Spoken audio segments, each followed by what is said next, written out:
Alright, what's up guys? It's C-Stacks here with another opening video, and I just got my copy of Mind and Soul, which is of course the final set in the three-part Assemble arc, and I do not remember what any of the cards in this set do, so let's crack it open and find out. I'm always so bad at getting the plastic off. There we go. Alright, so let's take a look at the box here. Obviously we have Okoye and Shuri on the front. Let's see what it says here. The Mind and Soul Stones have conjured a cornucopia of superpowered individuals of both benevolent and malicious intent for this final issue in the Assemble story arc. This latest expansion for Versus System 2 PCG pulls from a variety of fan-favorite Marvel movies to create a formidable female-centric lineup. Call on the genius intellect of Shuri or the raw, unbridled power of Captain Marvel and assemble an unstoppable deck. So let's go ahead and open this up and see what we got.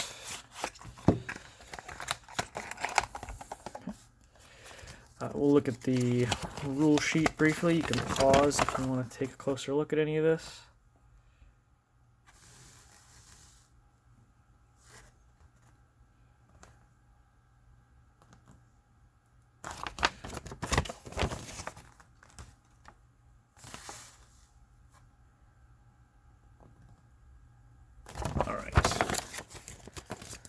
Let's get into it. Okay, so we have Black Widow main character. So at level 1, she's a 3/4 with range and 5 wounds. So yeah, she's 5 on both, so she's playable in the Life's Too Short format. She is Infiltrate. Choose an enemy player, is for a red. Choose an enemy player to reveal their hand. Choose a card in it other than a character and discard it. I think that's the exact power that her sporting character has. And then take down the target, level up 2. When Black Widow stuns an enemy sporting character, she gains an XP. She only needs 2, that's not so bad. So at level 2 here, she's a 6/7. She still has Infiltrate, and she has Taser Batons, so that's a combat blue. This is a melee combat, daze an enemy character in the combat. Or Taser Discs, combat for a blue. If this is a range combat, Black Widow gets +6 attack this combat. That's not bad. She seems pretty solid all around. Here we go, Captain Marvel. I do not remember what this does. So at level 1, she's a 2/5, a range, 6 wounds. She has Photon Inhibitor. Captain Marvel can't strike back when ranged attacked and can only make range attacks on enemy characters in their front row. So she's got lots of limitations on her at level 1, and that she gets more powerful as she goes. Serve well and with honor. Level up 5. When Captain Marvel enters combat, she gains an XP. So she needs to enter combat 5 times to become a level 2 Captain Marvel. Man, this just... Real quick, just not to be a Debbie Downer. Look at the artwork on these. I mean... Anyway, okay. So level 2 Captain Marvel, she's a 5/6 range. She still has Photon Inhibitor. And she has Rogue Soldier. Level up 4. When Captain Marvel enters a solo combat, she gains an XP. So solo combat. And then level 3, she is an 8/8, flight and range, 7 wounds. And she has 1 woman security force. It's an any turn combat blue. When Captain Marvel can't be struck, stunned, or wounded this combat, she may use his power any number of times per turn. So that level 3 power is really good, I think. But you do have to get all the way to level 3 there. So you have to enter combat a total of 9 times. But that level 3 is really good, even though she has the most dull artwork. Alright, so we have Gamora. At level 1, she's a 4/4, 5 health. She's got 5 health. Yep, so she's playable in the Life's Too Short. She's got Lethal on a main character. She's got Adopted Child of Thanos. When Thanos is on an enemy side, Gamora has +4/+4. And I Hated You Least. Level up 3. When Nebula appears on your side or attacks while on your side, Gamora gains an XP. So just by virtue of having Lethal on a main character, that's pretty good. It doesn't matter as much in the Life's Too Short format, obviously, but Lethal on a main character is nothing to sneeze at. Alright, so at level 2, she is an 8/8. She still has the Lethal and the Adopted Child of Thanos, and she has You Will Always Be My Sister. Gamora can team attack with Nebula, ignoring team restrictions. So that doesn't... it's okay. Nebula has that pretty good power where she gets real big when she attacks a particular character, so that might be pretty good for killing big guys. I don't know why they keep doing this to Thanos. They did the same thing in the Illustrated Universe with, I believe it was Nebula main character that like nerfs Thanos. Like, are people really going to be playing photographic Thanos that much that you needed to nerf him like that, but whatever. There are a lot of main characters in this set. Holy cow. Wow. That might be the most main characters we've ever seen in one of these 55 card boxes. That's incredible. All right, we have a really interesting card here. We have Ghost. She's a 4/3, 5 health. She is intangible. Ghost can't strike or be struck in melee combat. She has molecular disequilibrium. When Ghost melee attacks, flip a coin. If you win the flip, Ghost can now strike while intangible this combat. And then she has They Weaponized Me, so 2 XP. When Ghost strikes in a melee combat, she gains an XP. So you're going to have to win that flip twice. And at level 2, I don't know what it is about this artwork that I don't like. It looks kind of, I don't know, it just looks weird. Anyway, so she's a 9/5. She still has intangible. She has invisible. So Ghost doesn't protect characters and can attack protected characters. Yeah. And then she has intangible. Ghost can't strike or be struck in melee combat. Yeah, so that's the same one. And then she has Ghost Suit. So combat blue, if this is a melee combat, Ghost can now strike while intangible this combat. So I think that invisible power alone makes this a really, really good card. So this is, here we have the twins here. So we have Quicksilver. He's a 3/4/4, and Scarlet Witch is a 2/4/5, so that's 9 wounds total. That's not bad.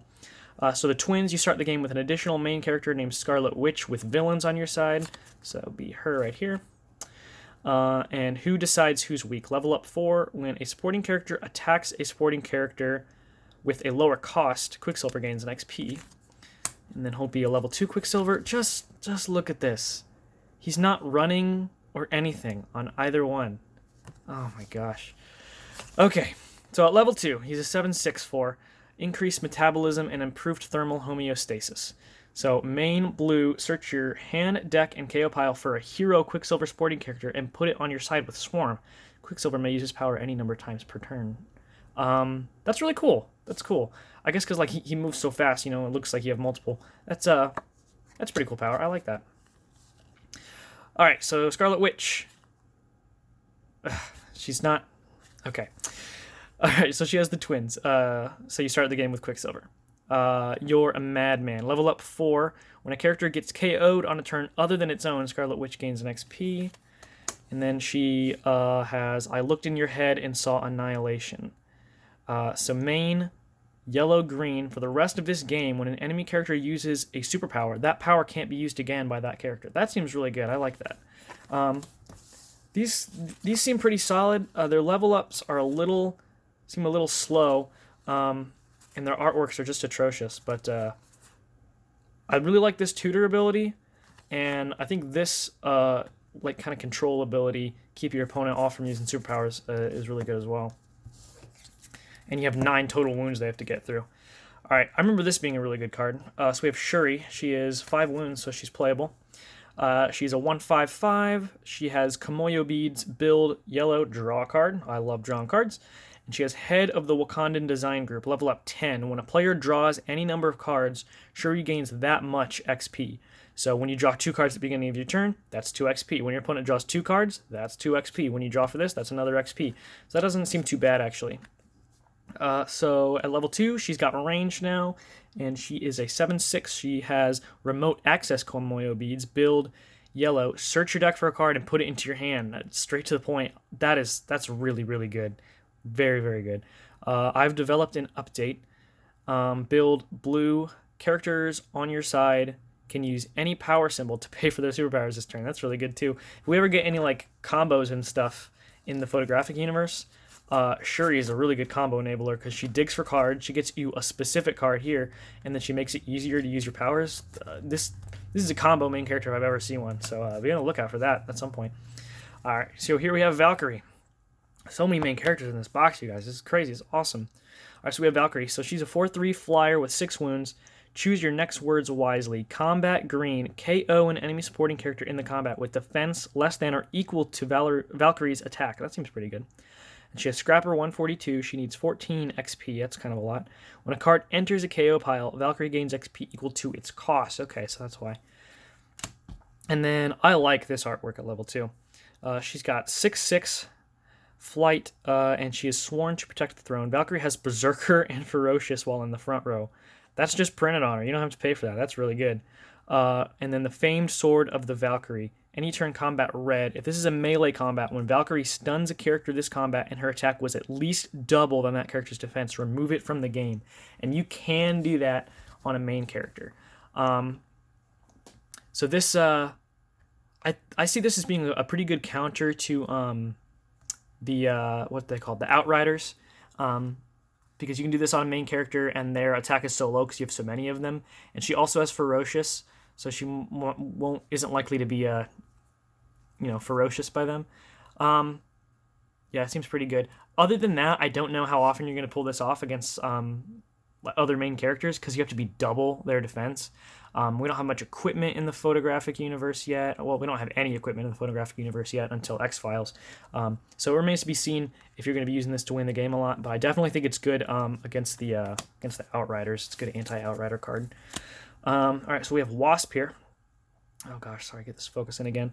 All right, so she is a 2/4, flight range, 5 wounds. She has Shrink, so when Wasp is attacked for the first time each turn, you may cancel that combat, and then it's about time. Level up 3, whenever a combat is canceled, Wasp gains an XP. So if you Shrink with her, that's an XP. I believe Yellow Jacket supporting character has Shrink printed on it. There is, in the photographic universe, there's a Friend from Work could give you an XP, so you can get there probably pretty easily. And then we have level 2 Wasp is a 5/7 flight range, Shrink again, and Stealth, so she can attack protected characters. This is a pretty straightforward card, but I don't know, it seems straightforward in a good way. I don't know, Shrink has always been a good power. I mean, there's ways to play around it, but it's always an annoying thing to have to play around. And I feel like she can combining her Shrink with stuff like Friend from Work, I feel like she can get there pretty easily. And, I mean, Stealth is really good, so she's legal in the Life's Too Short format. Maybe want to try her out. She's not, like, exceptionally broken or anything, but she's got 2 solid keywords on her. Maybe pretty good.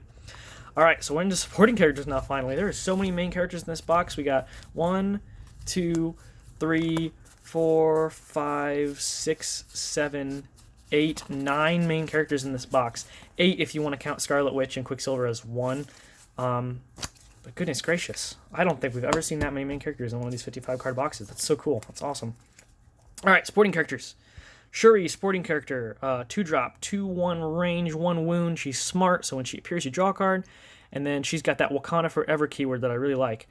So when Shuri is KO'd, reveal the top 5 cards of your deck. Put a Black Panther character or a Wakanda Forever character other than Shuri from among them into your hand and shuffle the rest into your deck. I really like this Wakanda Forever keyword. I feel like you could build a deck around this and just be able to tutor guys out. All your guys are floaters. Floaters is a term for, like, so when they go away, they replace themselves. I really like those. So we have Wasp supporting character. She's a 3-cost, 3/3 flight range, 1 wound, Shrink, and Regrow. When Wasp is attacked for the second time each turn, she's +3/+3 this combat. This card seems pretty good. She's got flight and range, so when they attack her the first time, you cancel, and the second time she's a 6/6. That doesn't seem bad at all. That's pretty cool. Okoye, 4-cost, 3/7, 1 wound. She has Dora Milaje. While Okoye is in the front row, your main character can't be attacked. That seems really good. And then she has Wakanda Forever. Very cool card. Proxima Midnight. She's a villain. She is a 4-cost, 4/4 range, child of Thanos. While Thanos is on your side, Proxima Midnight has Berserker, so when she attacks, she gets a counter. And she has 3-pronged spear, main, blue, push up to 3 enemy front row characters to their back row. Wow, that seems pretty good. This was the last card we saw, the only card that wasn't spoiled, I believe. We have Aisha. She's a 2/9. Wow, big booty. And she has Don't Screw with the Sovereign. Main, yellow, days each exhausted enemy supporting character. Wow, that seems pretty solid. And she's got 9 defense, which is pretty good. All right, so we have Ghost supporting character, 7/5.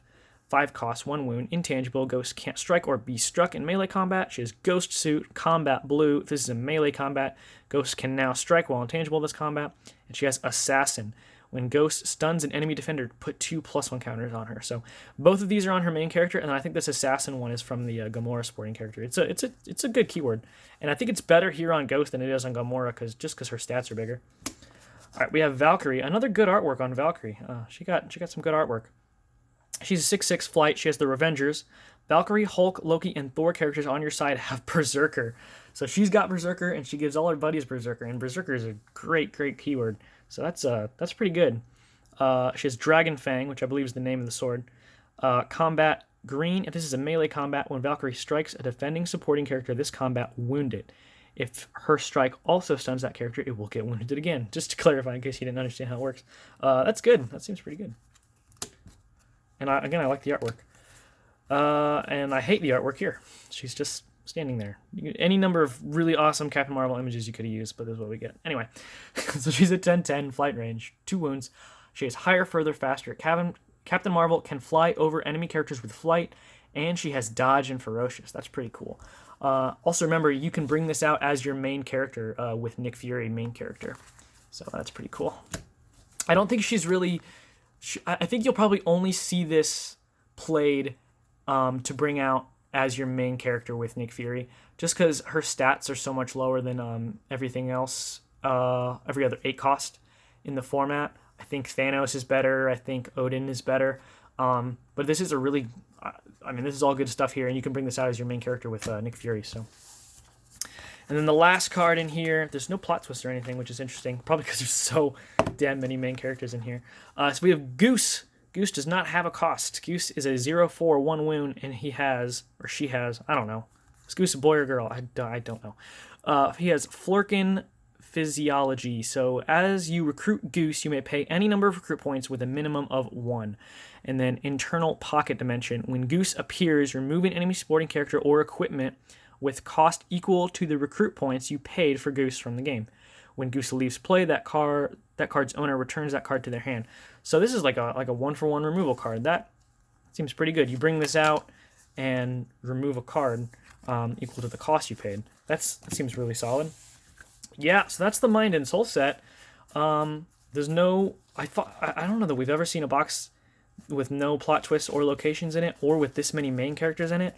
This is a cool set. This might be the coolest one of the 3 so far. This might be the coolest one of the 3 of this arc. Valkyrie supporting characters seems good. Aisha seems pretty good. Pushing 3 enemy characters seems good. I love all the Wakanda Forever stuff. I'm definitely going to try to build around Wakanda Forever. Try something with that. I think Wasp supporting character seems pretty good. A 6/6 with Shrink seems not bad to me. As far as main characters go, I think my favorite is either Valkyrie or Shuri, searching for a card. I also like how Quicksilver and Scarlet Witch work together. That's a really cool design. Yeah, just some really cool cards in this box. Anyway, let me know what you guys think of Mind and Soul. What did you think of the Assemble arc in general? Which of the 3 sets was your favorite? And I'll see you guys next time. Bye.